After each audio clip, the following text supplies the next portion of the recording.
Muy buenas tardes, tengan todos ustedes a este programa. Este es su programa Aprendamos Economía.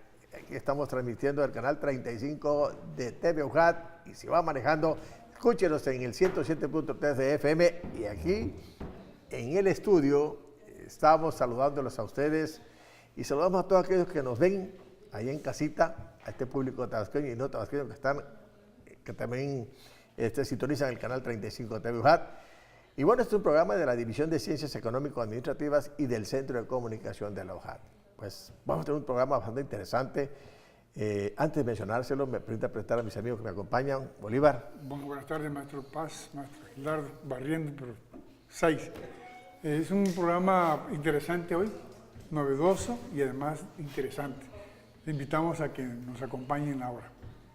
Gilardo. Bueno, como todos los martes, saludándolos y esperando esta hora que es muy importante para nosotros como profesionales de la economía, donde siempre tratamos de meter temas vinculados al quehacer cotidiano, que muchas veces lo vemos como algo normal, pero que tiene implicaciones de carácter teórico y explicativo. Y eso es lo que trataremos el día de hoy. Muy bien, un saludo a todos los que cumpleaños el día de hoy. Hoy la esposa de mi hijo cumpleaños el día de cumpleaños. Y además, tenemos un teléfono en el estudio, el 358-1596, para sus mensajes, sus llamadas, sus solicitudes de algún tema. Y también, ¿por qué no? Algo que ustedes quieran que toquemos en este instante, lo vamos a analizar. Pues vamos a empezar con la plática de este tema. Ya estamos en la recta de iniciar el programa Aprendamos Economía y hoy vamos a revisar 4 puntos. Uno, por ejemplo, el CONACYT. Como noticia de la semana, muy interesante conocer lo que pasa en el CONACYT. 2, la industria, porque no ha llegado a Tabasco, aunque yo, fíjense que unos días revisaba algunas cosas que hay, la microindustria tabasqueña, con productos artesanales bastante interesantes, que sería bueno un programa sobre este tema. Otro, la situación de la Comisión Federal de Electricidad en este país. Hay que revisar lo que está pasando y por qué los precios tan altos de la energía que pagamos nosotros y qué pasó con el fondo BRICS. Es un fondo que formó un club de países y que por ahí está funcionando y sería interesante que lo conociéramos porque dan sus puntos de vista con respecto a la economía y se atrevieron en la Asamblea de las Naciones Unidas poner un alto a las cosas y abrirse como fondo monetario para ese grupo de países emergentes que están haciendo el día de hoy. Empezamos con la noticia de la semana, el CONACYT. Este Consejo Nacional de la Ciencia y la Tecnología que se fundó el 29 de diciembre de 1970.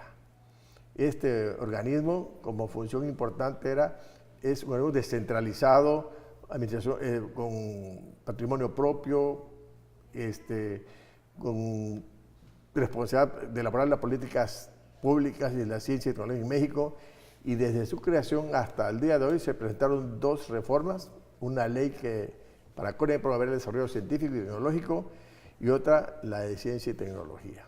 ¿Cuál es su meta? Según el CONACYT, es consolidar un sistema nacional de ciencia y tecnología que responda a las demandas prioritarias del país, que dé solución a los problemas y necesidades específicas, y requiere contar con una política de Estado en esta materia, incrementar la capacidad científica y tecnológica del país y elevar la calidad de la competitividad y de las empresas. Su función importante es el responsable de elaborar las políticas de ciencia y tecnología en México. Hablemos del CONACYT. La política de ciencia y tecnología en el país. Pero realmente a 50 años casi, ¿no? Cumplirían 49. Con esta reforma se pretende, pues, superar, porque prácticamente no sabíamos nada del CONACYT. Apenas eran 3.000 empresas que invierten en esta parte. Casi cero investigación. Yo creo que con esta nueva modalidad, esta nueva reforma, pues habrá que darle mayor impulso pues, a estas políticas que prácticamente han quedado o quedaron pues rezagadas. Realmente este Consejo de Ciencia y Tecnología del país, por ahí se escuchaba un nombre en el CONACYT y realmente quienes teníamos un conocimiento de este organismo éramos los que estamos en el área de la educación superior, de los que hacemos investigación, de las gentes que buscaba como una posición dentro de este rango de la ciencia y la tecnología. Y bueno, a mí me pone a pensar la situación que ellos manejan, por ejemplo, ellos manejan ciertas áreas de crecimiento estratégico, como por ejemplo que es la tecnología, la información y la comunicación, la biotecnología, los materiales avanzados, diseño y procesos de manufactura, la infraestructura y el desarrollo urbano y rural, incluyendo sus aspectos sociales y económicos. Esas son las áreas estratégicas de ellas que realmente hasta ahorita vemos que el CONACYT no ha tenido una incursión importante sobre estas áreas estratégicas hacia el país. Obviamente hay unos retos que se plantea CONACYT y que sería interesante que los comentáramos entre nosotros. Gildardo. Bueno, yo creo, mira, yo considero que esta institución es una institución que ya tiene casi 50 años, que la noticia o la importancia de por qué tocar este tema, pues fueron los comentarios que se dieron hace unos días de cuestionar algunas personas que iban a formar parte de la estructura del Lo que CONACYT. ya estaban. Sí, pero eso fue lo que rompió el hilo, o el argumento para romper el hilo. Yo creo que desde diciembre, la nueva directora del CONACYT ha delineado una política que de alguna manera significa un cambio, pues podríamos llamarle hasta radical, de la manera en que se venían manejando los recursos. Se quiere, la crítica que están haciendo, supuestamente se quiere centralizar esos recursos y se pierde esa autonomía o libertad a como se venía manejando. Pero yo creo que aquí es donde está el asunto importante. Había una flexibilidad en ese manejo que generaba, o vamos a llamarlo así, corrupción. O sea, un gasto de recursos sin dar resultados. Pero la cuestión es esta, de que por qué se revisa el CONACYT sobre este tema que tú estás tocando en particular. La razón la acabas de comentar tú, es que el CONACYT se plantea ciertos retos hacia el país. Por ejemplo, estructura un modelo económico que posibilite a la población la producción de bienes con valor agregado a partir del conocimiento científico y tecnológico. ¿Se logró? ¿En qué aportó CONACYT eso? Y decía que le iba a permitir al país revertir la situación actual de lo que se produce en este país. Además, es que fuera ese nuevo modelo para crecer y competir globalmente. Y además que necesitaba un sistema científico y tecnológico para transformar su sector productivo a bienes y servicios de alto valor agregado. Yo no he visto de CONACYT, sinceramente, una aportación importante de lo que dice y con lo que debe accionar en la economía del país. No he visto de CONACYT una aportación de lo que dice estos retos de un nuevo modelo económico que aquí hemos analizado muchísimo el neoliberalismo y no he visto ya a CONACYT que haga esa aportación. Inclusive, no sé si lo consideran cuando se hacen estos planteamientos del Plan Nacional de Desarrollo. ¿Sí, Gildardo? Sí, no sé si te acuerdas que hace poco, hace un año creo, Sí, ¿no? Analizamos esto. Tuvimos la oportunidad como grupo de investigación y como colegio de participar supuestamente en un proyecto. Así es. En un proyecto enfocado hacia el cacao. El manejo, finalmente, se da una lucha por el manejo del recurso. Del dinero. Del recurso económico. Dinero financiero, la cuestión El recurso financiera. económico. Entonces, una empresa es la que supuestamente, no sé el nombre, ¿cómo le llamaban? El nombre que tramita, el que va a bajar el recurso. El dinero. Ajá. Y ese ente iba a subcontratar a alguien que hiciera el estudio. Y en esa subcontratación se dan unas tejes y manejes que pues no vemos dónde está el desarrollo de la ciencia. Entonces yo creo que es muy importante revisar esos mecanismos donde participan empresas, pero empresas que no profundizan, que no agarran el compromiso exactamente de desarrollar tecnología o de desarrollar ciencia. porque no sé, ahí va ahorita llegamos a esa parte del porqué del problema. Porque yo nunca vi que el CONACYT propusiera algo relevante, como que se queda arriba, allá dando vuelta a las cosas y no aterriza en acciones concretas, pues. Entonces, mucho dinero que se invierte en el CONACYT, pero que al final de cuentas no se aterriza en acciones concretas. Puede ser lo que plantea Gildardo, como especie de una estafa. Puede ser. Yo le llamaría una simulación, finalmente es una simulación que se refleja que se está usando recursos del pueblo, de los ciudadanos, Ajá. pero no llega. pero no concretiza en nada, ¿sí? Y eso yo creo que requiere una revisión. Todo enfocado a las empresas, todo enfocado a hacer negocio con empresas. Y se dejó olvidado el aspecto social.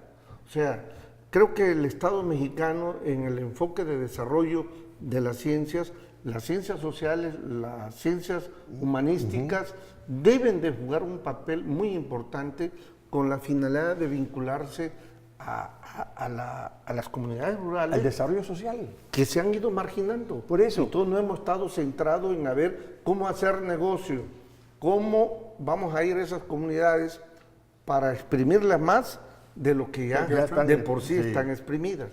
Y la otra es que si tú proyectas algo en el área social o escribes algo, es algo etéreo, porque prácticamente no escribes o no produces un proyecto que realmente contribuya al desarrollo social de ese grupo o de esas comunidades. O sea, realmente no cumple la función que debía hacerlo conforme pues a la misma fundación, ¿no? Claro, si lo dice clarito en su función, en la cuestión tecnológica, y lo dice clarito, a mí me llama la atención de meterse con un modelo económico que prácticamente contribuye al bienestar del país. ¿Y en dónde está ese modelo económico? ¿En la acción dónde está? Pero vamos a seguir platicando cuando regresemos de este primer corte. Regresamos.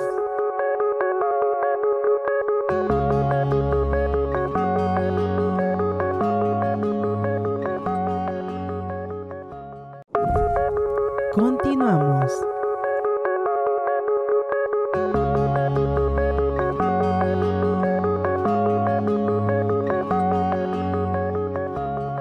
Regreso y estamos platicando este tema tan importante del CONACYT, aquí entre Bolívar y Gildardo, y yo quiero decir esto en el sentido de por qué se tocó este tema. Hace unos días se destapa esta situación de que hay un desvío de más de 450 millones de pesos en el CONACYT, porque se encontraron contratos, becas que dice la nueva administración que si no son ilegales, sí inmorales, porque se ha incurrido en corrupción y que se han beneficiado de empresas privadas con dinero público para investigación científica y ni siquiera han hecho nada. No hay reportes, no han entregado reportes y mucho menos conclusiones y resultados de la investigación. Pues esto se destapó y se mostró al público y seguramente esto provocó pues obviamente esta revolución que ataca de alguna manera este organismo llamado CONACYT y que al final de cuentas pues nos afecta a nosotros porque somos profesores investigadores y directa o indirectamente tenemos ese trato, esa relación con el CONACYT a nivel nacional. Por esas razones es que se ha destapado esto y se ha dado a la luz pública y desgraciadamente se ha hecho ya viral, ya se hizo a nivel nacional el CONACYT. Si no se conocía así en casi su totalidad el CONACYT, pues desgraciadamente hoy se conoce por esta situación el CONACYT. Pero no todo es maldad, no todo es malo en el CONACYT. Hay cosas buenas como por ejemplo lo que espera esta nueva administración, ¿no, Bolívar? Así es, la nueva estructura pues que tiene propuesta la administración, que creo que le dará un buen sentido a la investigación. Sobre todo las universidades que carecen pues de este recurso. Claro, decía Gildardo. Y yo creo que en definitiva tiene que haber un nuevo replanteamiento, una nueva relación con esta institución y con los que hacen ciencia en nuestro país. Yo creo que esos apoyos a los investigadores de las diversas universidades deberían replantearse muchas cosas. En ese sentido, yo creo que se cayó en un nivel de que casi la investigación científica se volvió más que turismo científico. Burocrático también. Turismo científico, porque el hecho de ir a un congreso, No, es que hay turismo científico. Así. por eso, ese turismo... Y llevar tu constancia, ¿no? y ir por una constancia para justificar horas, yo creo que eso debe Y pagar para que replantearse. te reciban tu ponencia. Porque se hizo un negocio. Los organizadores de congresos, pues como los científicos requieren constancia, Le cobraban por la le ponencia. cobraban porque pues, Y hay lo que siguen pagar haciendo. por la constancia y hacer papelito la constancia. Yo creo que esto se debe replantear muy bien y se debe hacer trabajo de investigación seria. Claro. Y esas investigaciones, bueno, plasmarla, ir a un lugar, a un foro de lo que sea, hablar de investigaciones serias, no de ir a justificar papelitos. Yo creo que eso tenemos que superarlo. Yo creo que- Tengo entendido que está ahorita haciéndose un manejo de un replanteamiento a la normatividad del CONACYT. Y en ese sentido también esperamos que vengan Es una reestructuración que se está haciendo. De esta cosas tormenta va a venir algo bueno para el CONACYT. Eso tengo por seguro. Porque es un organismo interesante y necesario en este país, en la ciencia y en el estudio de nivel superior. Vamos a hablar de Tabasco. Hace un rato platicábamos en el salón clases con los muchachos acerca de la industria maestro de Tabasco. Y le digo, yo voy a platicar con mis amigos que están en el programa Aprendamos Economía. Y decíamos en clases varias cosas que aquí el extracto, diciendo, por ejemplo, las causas por qué se ha alejado la industrialización de Tabasco, esas causas que ha hecho el gobierno para fomentarla, los tipos de empresas que todavía existen en Tabasco y las industrias que figuran aquí en Tabasco. Lo bueno, vamos a plantear con estos especialistas que están en el programa y revisar las causas. Y en clases, nos damos clases nosotros, ¿no? Decía maestro, las causas. ¿Por qué ese alejamiento de la industria en Tabasco? Y comentábamos en el grupo varias cosas, me atrevo a comentar algunas, se le atribuye al clima, por calor extremo o húmedo de nosotros, que los recursos humanos no son capacitados en Tabasco, que se inunda el Estado, pero no todo el Estado. Y si revisamos nosotros, ¿qué ha hecho el gobierno para fomentarla? Aquí en Tabasco hay energía eléctrica en todos los niveles. Hay infraestructura en todo el estado de Tabasco, carreteras, telecomunicaciones, banca, universidades, que hay muchas en el estado y que ahí capacitan al personal.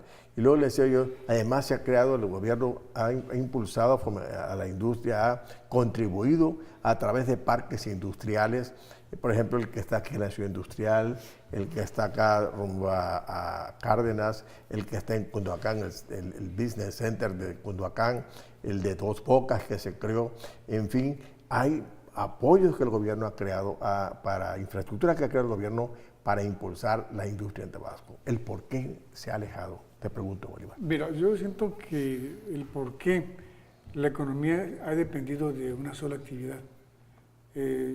Recuerdo antes, y tú te vas a acordar por ser más grande que nosotros, de la fábrica de jabón, Sí, la hormiga se llamaba. La hormiga, el refresco ese de solo de chocolate.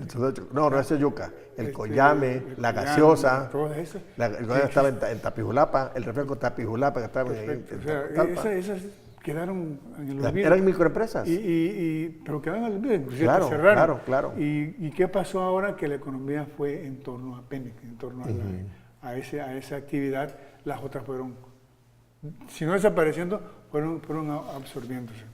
Decías algo, Hilario. Mira, yo creo que el monocultivo o la monoexportación o monoproducción, como quieras llamarle, ha sido un factor que ha predominado en nuestra entidad.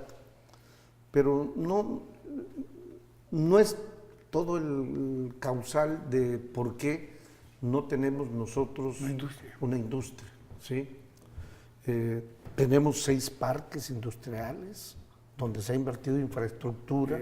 Pero ese parque que está allá de qué época es. Por eso. Pero Pero hay tenemos otros, seis. hay otros. Hay seis, O sea, hay seis el partes. gobierno ha facilitado Mira, la inversión mira, y la ese que industria. está allá, hablas de la oleaginosa. ¿Qué pasó con la oleaginosa? Ese es otro Oh, problema. ese es otro, Espera, exacto. espera, nada Ajá. que ver. Eso se quedó obsoleto. Y sí, es cierto, hay unos parques para Cundocán muy bonitos, pero son elefantes. Pues sí, pero como tú dices, el gobierno ha invertido, ha creado infraestructura, ha facilitado a los inversionistas que pongan sus empresas. ¿Y qué han hecho? Eso te pregunto de ti. ¿Qué opinión tienes de este tema tú? Bueno, quieres llegar a esa parte, pero siento yo que no es tanto así porque la actividad se cifró a otras actividades. Porque tú hablabas Porque todo- de la Ginosa por ejemplo, hace un rato. porque, o sea, ¿De quién era la la Ginosa? Del corrupción, o sea, gobierno. la corrupción abarca allí, o sea, toda esta parte del parte del gobierno, viste el frigorífico, Claro, el gobierno pero era metió privado. mano. Por eso, pero el gobierno metía ahí lana. Pero A se fondo- corrompieron a- los que manejaron por eso, eso. a fondo perdido, ahí se fue, ya. A eso me refiero, pues, de la parte de la empresa, del empresario, quedó al Y margen. además, ella que toca el caso de los ganaderos, un grupito se procesionó de administrar eso. Y obviamente se envejecieron, se enriquecieron, se embrutecieron, como decía un amigo sacerdote que tengo por ahí, ¿no? Hildardo. Mire, la corrupción no solamente explica eso o ser una entidad que se dedica exclusivamente a una actividad. Yo creo que hay otros factores. Yo les voy a poner un ejemplo. En la década de los 60, por ejemplo, acuérdense que Tabasco, uno de nuestros grandes problemas era la comunicación con el resto del país. Estaba incomunicado. Entonces, las posibilidades de desarrollo en nuestra entidad dependían de las condiciones propias. Y tenemos una microindustria Sí. nosotros. Y había actividades. Yo me acuerdo que en Zapata había una producción de gaseosas. En mi pueblo igual. Y habían gaseosas. O sea, Microempresas. eran empresas que te ocupaban 10 personas, generaban empleo en aquella Así época. es. El OK, aquí en Villahermosa, y- el OK. y tenían una actividad fabulosa.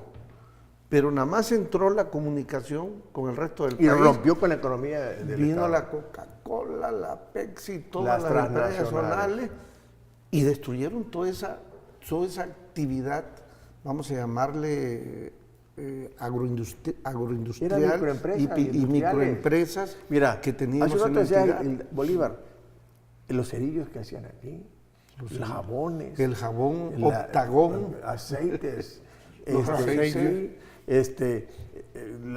¿cómo se llama? La leche se envasaba. envasaba en el vidrio. Entonces, había una industria Lechita establecida, fría. pero se echó a perder con la entrada, como le pasó al país cuando nos metimos al mercado mundial neoliberal, acabó con las empresas nacionales. Entonces, así le pasó a Tabasco. Hoy por hoy, según un dato que yo buscaba con mis alumnos, el 90% con este AMAN que nos apoya ahí en servicio social, el 90% de los establecimientos industriales micros y pequeños aportan y generan empleo. Ese es el dato que encontramos nosotros. ¿sabes? Fíjate que con el boom petrolero se crearon otras industrias. Por Claro. ejemplo, la metalmecánica se inundó. Bastantes talleres que vieron motivados por esa actividad. Cuando desaparece, también se van ellos. O sea, creo que también algo tiene que ver esa parte. Desmotiva pues al inversionista. Es que al final de cuentas las transnacionales han arrasado y destruido economías que apenas están naciendo. Muy bien decías, cuando estábamos sin conectarnos al resto de la República, que ni siquiera entró el tren a Villahermosa, sino pasó por un lado. Cuando nos metemos en la Humanguillo. carretera del mande, Por el manguillo. por Humanguillo, a la carretera del circuito del Golfo que se llamaba, entra todo y destruye todo lo que se había construido en Tabasco en muchos años. Una Balancán, ¿cómo microindustria. traía la mercancía acá? En barcos. Todo Y se abandonó. era nuestra O vía avión, importante. o avionetas. O avionetas. La planicie, pues, que está la planicie. Pues yo creo que por ahí está el asunto, es una de las causas grandes que hay, replantear el modelo. Ahí sí viene el CONACYT a estudiar este modelo que existía aquí en Tabasco Claro. y que puede contribuir a impulsar crecimiento económico de pueblos que están en otra parte, de Oaxaca, de mismo Tabasco en la sierra. Entonces yo creo que por ahí debe ser estudiar esa parte para impulsar economías regionales. Claro. de lo que tú me platicabas el otro día con respecto a los productos. Claro, O sea, claro. micros, yo ahí creo se van ya, yo creo ¿no? que se debe Queso, investigar por eso ejemplo. fuertemente. Regresamos, vamos a platicar, regreso. Regresamos.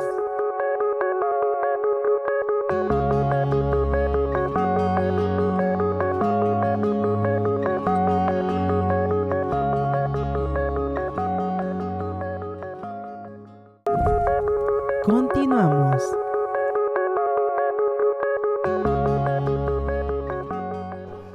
Bueno, ya estamos de regreso y seguimos platicando el tema de la industria en Tabasco y estamos realizando, antes de entrar al programa, algunos temas interesantes de productos que ya desaparecieron. Vino la atracción y la gaseosa, sabrosa gaseosa que hacían en los pueblos y daba empleo por lo menos a 10 personas, esas microempresas que estaban en los pueblos. Y bueno, Hildardo.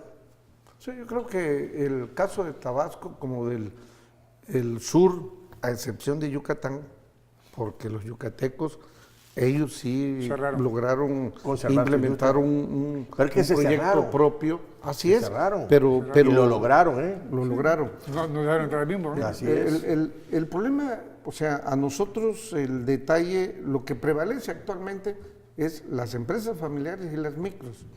Hay más de 73,000 negocios del último censo económico. La mayoría es micro y empresa familiar. ¿Sí? Las posibilidades de haber tenido un desarrollo agroindustrial sustentado en nuestro campo se perdió, se desaprovechó. Claro. Porque llegó la industria petrolera y todo el mundo nos ubicamos con ella. Y lamentablemente la industria petrolera trajo otra industria, la industria de la reclamación. Y todo el mundo vivía De la reclamación. de la reclamación. Y fue importante porque tenías dinero en la bolsa sin que trabajaras. Sí, y no hacían cosas por el estilo. Yo creo que van a presentarse condiciones nuevas. Es normal, ha habido un cambio de gobierno federal y estatal. Los planteamientos como la refinería, el Tren Maya, la siembra de árboles maderables y una diversidad de programas sociales que van a detonar de acuerdo con esos proyectos que están ahí. sí, va a reactivarse la Claro. Sí, economía. creo que en esta ocasión van de la mano el gobierno federal y el gobierno Sí. estatal. Creo que ahí está Un diferencia. proyecto Ese es genera un problema otras serio que economías. tuvimos también, que había un choque entre los gobiernos estatales y los gobiernos federales, y no éramos visto Bien. no nos pelaban, como dicen aquí, y vivíamos pues con lo mínimo que nos mandaban Claro. y con todos los problemas del mundo.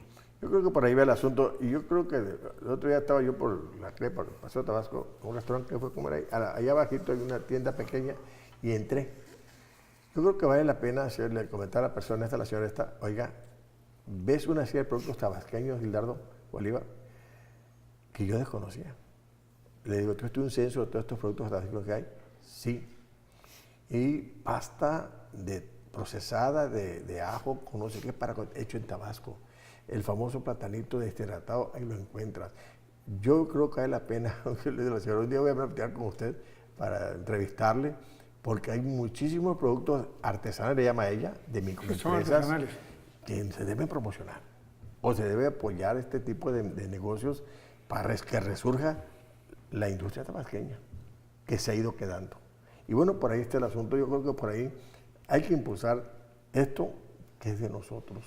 Y como dicen por ahí, cada negocio mexicano o tabasqueño que se cierra o producto que se dejan de comprar es una fuente de empleo que se cierra. Bueno, vayamos platicando de la CFE. ¿Les parece? Damos un giro bastante grande sobre estos temas. La situación de la Comisión Federal de Electricidad. Esta industria energética que hace tiempos atrás, según datos que encontré, producía más del 23% de la energía del país, la Chicoacén, Todo el sistema de presas. El de aquí, sin incluir los que estaban en el centro y norte de la República. Encontré datos que para darle empleo a las gaseras transnacionales que iban a poner negocios de energía a través de gas, se cerraron algunas presas del centro y del país. Y se fue cerrando desmantelando la Comisión Federal de Electricidad con el propósito de darle entrada a empresas que generan energía a través de gas, provocando el encarecimiento del gas. Empresas que son propietarias de 7 gasoductos que se encuentran detenidos y que no pasa gas por ahí, y que el gobierno les está pagando cerca de 21,000 millones de dólares a estas empresas, y obviamente ha creado un caos que hay gente que creían recibos de 2,000 y 3,000 pesos y tiene un foquito en su casa. A otros se les dispara el consumo, un caos y un desorden que se ha armado en la administración de la Comisión Federal de Electricidad. Somos de los países que más caro pagamos la energía eléctrica en este país. Y hoy por hoy este nuevo gobierno se metió a tocar con el dedo a esa empresa y se encontró una serie de anomalías que se está empezando y se va a corregir según una versión del presidente López Obrador. No tocó con el dedo. Y obviamente dice, entre uno de sus proyectos es fortalecer o modernizar 60 presas hidroeléctricas en todo el país que se dejaron de utilizar y se van a modernizar 30 años que dejaron de invertir en estas hidroeléctricas para generar energía eléctrica. Una de las energías más limpias del mundo, la hidroeléctrica. Hildardo. Bueno, yo creo que la Comisión Federal de Electricidad tiene la misma historia que Pemex. Claro. Sí, la famosa reforma energética del gobierno anterior, lo que buscaba es exactamente ir ahorcando tanto a Pemex como a la Comisión Federal de Electricidad para ir abriéndole cancha para que la iniciativa privada, internacional y nacional se fuera posesionando de esas actividades. El sistema de presas, como dices tú, es un mecanismo renovable y barato. Energía. Ahí lo dejaron. Entonces empezaron a promover producción de energía con empresas, y con todos los mecanismos. Según ellos limpio, que es gas. No, bueno, eso de limpio está entre... Por eso, entre comillas. Aquí en Tabasco se iba a poner una planta productora de energía en la zona de Zapata, Zapata, por Chablé, pero el resultado del análisis era una contaminación que generaba en el río Usumacinta. Entonces, lo que hicieron fue jalarla más al fondo, en Campeche, ya entrando en Campeche, y ahí hay una plantita, y así hay un montón de plantas. No, pues de hecho, en Chiapas aprovecharon pues la parte natural de esta, ¿no? Para crear esa empresa. Porque Tabasco es prácticamente una planicie, ¿no? Claro, pero es la que recibe todos los problemas ¿sí? Sí, pero entonces, yo creo que por ahí la intención que tiene el gobierno federal en estos momentos es reactivar las hidroeléctricas. Si nada más la presa que tenemos aquí, Peñitas, aquí en lo alto de Chiapas, producía el 23% de la energía del país. Era el sistema de presa, porque no nada más era Peñita, por eso, ahí caía Malpaso, todo, el 23% del país. Del sistema sí. de las... Ahora, imagínate las del resto del norte de la República, o las que están en el centro de la República, que dejaron de funcionar cerradas. Están nada más que detienen agua y se acabó. Por eso que tú comentabas, la parte corruptela que hay de ir ahorcando a la Comisión Federal de Electricidad, y las consecuencias, ¿quién las está pagando? Nosotros los consumidores. Hoy por hoy se busca impulsar fuentes de energías renovables, como el sol, el aire. Está la cuestión muy importante de administrar eficientemente a la Comisión con otras energías que hay, y la hidroeléctrica. Dice el gobierno actual, exhortando a las empresas que tienen acuerdos con la Comisión Federal de Electricidad, que es la que produce energía con gas, y que el gobierno se las compra. Es increíble, ¿no? Producen, se las compra el gobierno, X precio, y además les dan un subsidio, aparte del precio que le venden ellas. Y dice el gobierno que está buscando con esas empresas que generan energía unos acuerdos y firmar convenios para revisar contratos, y sobre todo que no vayan a aumentar el precio de la energía.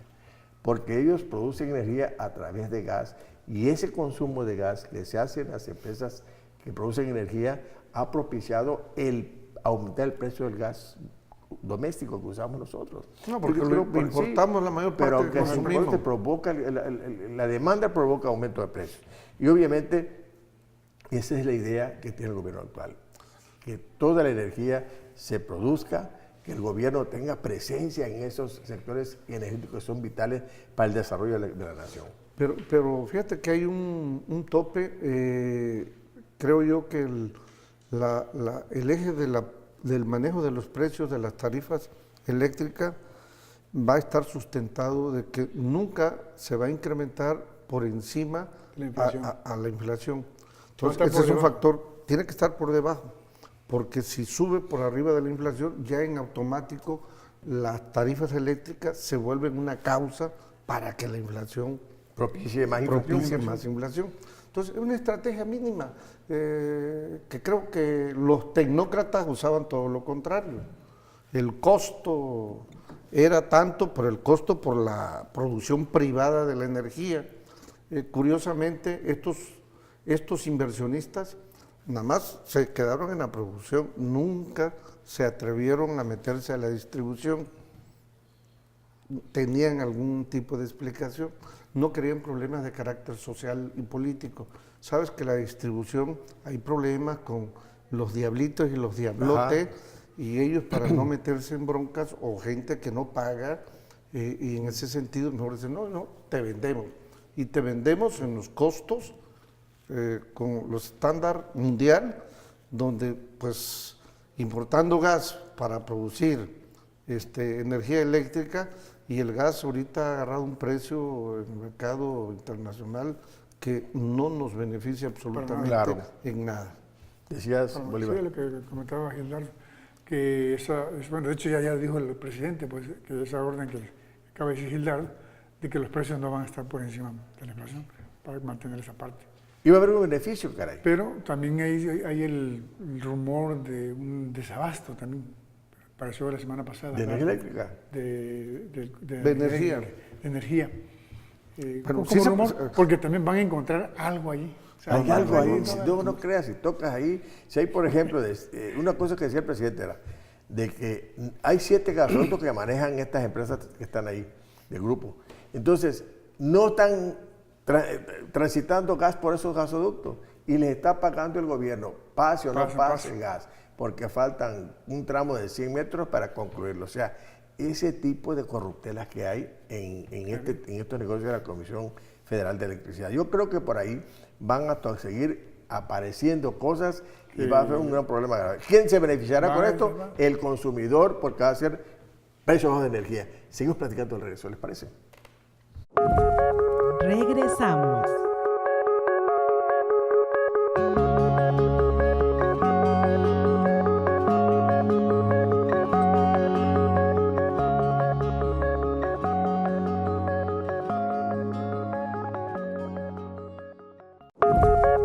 Continuamos.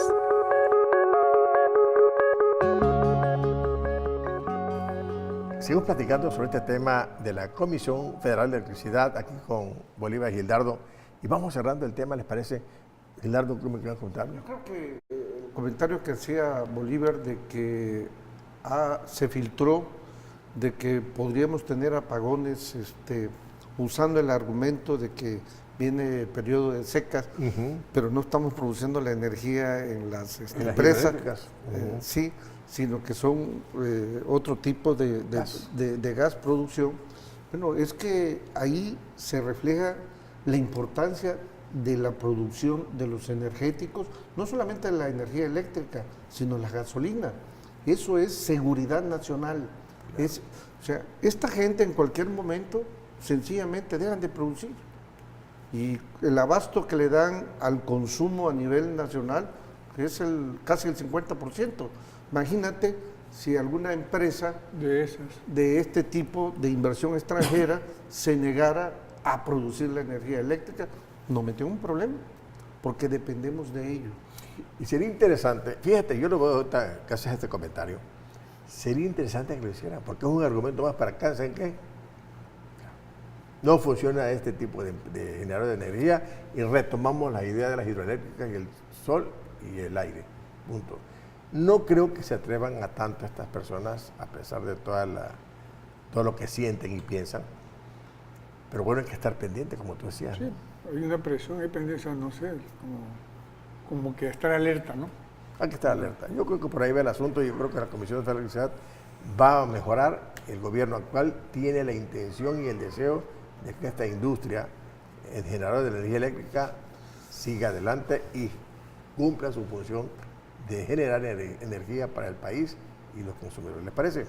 Bueno, vamos un cachito con el caso de lo que resta del programa, a hablar de este fondo BRICS. ¿Por qué me llama la atención? Porque yo estaba apagado un poquito este grupo, este club que se ha formado a nivel internacional.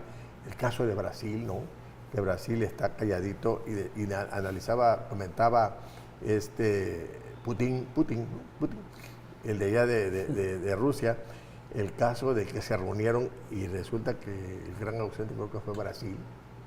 Y entonces llegan a la conclusión de que el actual gobierno de Brasil se rindió del lado del gobierno norteamericano, de Estados Unidos. Y hay esa preocupación. Dicen ellos que en Johannesburgo se reunieron, el año pasado. no se trata de, dicen ellos, de hacer una alternativa al Fondo Monetario Internacional, sino es un grupo financiero que tienen ellos para apoyar a sus economías, que no tienen la intención de darle dinero prestado a otros, sino a su economía, y a salvo aquel que se quiere integrar de socio, y bueno, y dice, ¿quiénes tienen acceso al BRICS? Solo los miembros de ese lugar, de esos 6 que están ahí. 5 son. 5 que están ahí. Están en ese lugar. Entonces, por ahí está el análisis del BRICS. El BRICS se fundó en 2006, por ahí tengo el dato, el 16 de mayo de 2008, en se fundó el BRICS. Lo que me llama la atención es que estando en una reunión de la ONU, ellos hacen su planteamiento, forman este grupo y ellos mencionan la creación de un nuevo banco de desarrollo para reserva de divisas y que no es una alternativa al Fondo Monetario Internacional, y que ellos lo que hacen es demostrar al mundo que hay economías que son emergentes, que pueden ser capaces de generar financiamiento y que dicen ellos que una economía no va a prosperar de tal manera mientras no genere tecnología para que no sea monopolizador de todo esto de Estados Unidos. Y eso es lo que invierten ellos. Son países generadores de tecnología, ven la tecnología china, la rusa, la brasileña que había despegado un poco, la de la India, incluso por ahí va el asunto. Entonces los BRICS han quedado callados, están analizando la situación de Brasil, porque las expectativas que ellos tienen es que se va del lado de Estados Unidos y deja un espacio Brasil. Hay un dato interesante de este grupo, agrupan el 40% de la población mundial, el 23% de la economía mundial. Entonces es un lugar importante que maneja este grupo de países que forman Brasil, Rusia, India, China y Sudáfrica. Oliva. Sí, creo que tiene razón allí.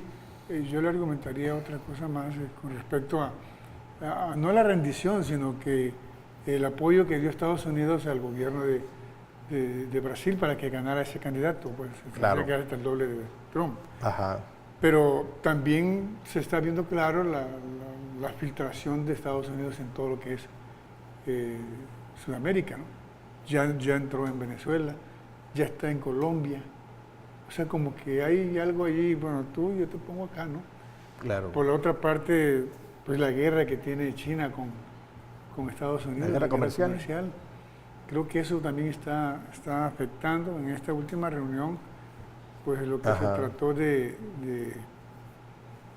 ¿cómo se llama? De buscar, de analizar la cuarta revolución industrial, que es lo que tú afirmas allí, que hay que buscar las nuevas tecnologías, que no estemos dependiendo pues de Estados Unidos. Y eso es lo que propone el BRICS, dice, la idea de nosotros es que el país que no desarrolla su propia tecnología no se libera de la presión de Estados Unidos. Y lo que hacen ellos es, ese fondo que hay, es impulsar su desarrollo tecnológico. Ajá. O sea, ahorita lo que hace Estados Unidos es cómo ir debilitando al grupo, jaló a Brasil y Sí, lo ok, saca. así está Maduro. Un Sí. gobierno Y diferente. amenaza Un golpe de la zona. Estado que dio a Brasil muy disfrazado. al Muy quitar a disfrazado, Dilma- sí, a muy Dilma disfrazado, Rousseff. con todas las mañas, ¿no? Ajá. Pero, pues a su favor. Había tolerado a Maduro, pero en el momento, no sé si comentamos aquí en el programa, de que Maduro dijo: ya no voy a usar el dólar, voy a usar el euro y el yuan.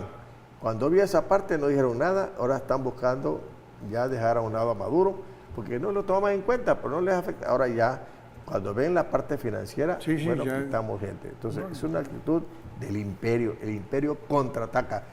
Hildardo. No, yo creo que la estrategia de Estados Unidos con relación a América del Sur, sobre todo a Brasil, Argentina, Colombia, todos esos países que anteriormente de alguna manera estaban en contra de la política Estados Unidos. norteamericana, bueno, es una estrategia exactamente de nuestro continente.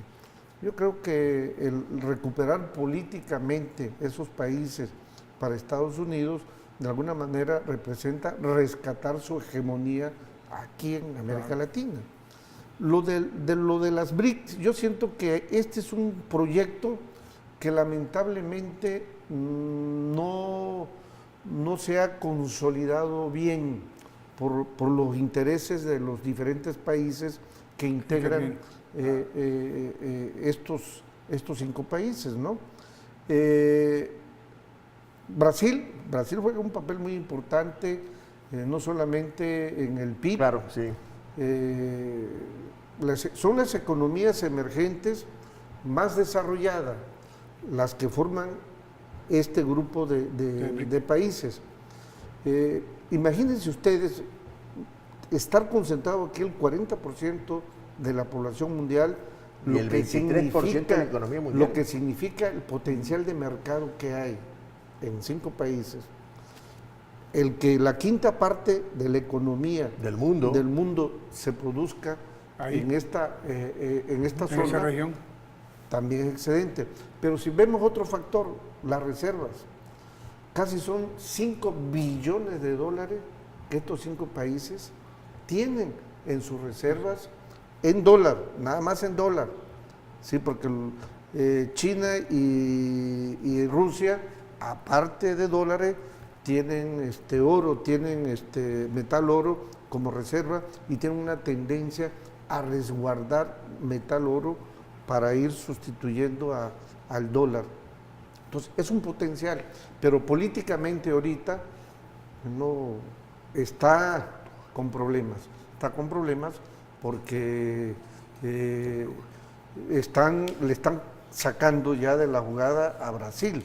Claro. Y Brasil Sí, tiene... divide y vencerás. Dividido en ya- ciudades. ya los- Y eso hicieron con Brasil, o sea, lo han sacado de la jugada y de la forma que crecía Brasil, lo fueron ahorcando hasta que ya, a pesar de que no crece Brasil en lo que venía creciendo como el 4, 5 y 6%, ha crecido al 1, al 2%, todavía tratan de rescatarlo este grupo, el grupo BRICS.